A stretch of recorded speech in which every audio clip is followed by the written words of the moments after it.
আসসালামু আলাইকুম রহমতুল্লাহি ওবরাকাত। ফাজাইল জিকির থেকে একটি হাদিস পড়ানো হচ্ছে।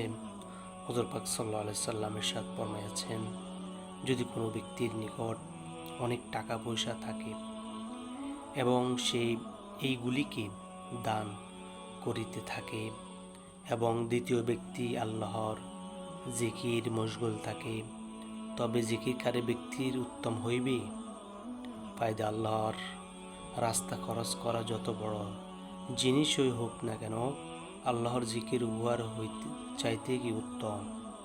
সুতরাং কত সৌভাগ্যবান ওই সমস্ত মালদার যারা আল্লাহর রাস্তা খরচ করার সাথে সাথে আল্লাহর জিকির করারও তৌফিক পাইয়া যায়। একে হাদিসে আছে, আল্লাহ তাআলার পক্ষ হইতে বান্দার উপর প্রতিদিন সদকা হইতে থাকে। আল্লাহ পাক এই হাদিস অনুযায়ী আমাদেরকে আমল করার তৌফিক দান করুক।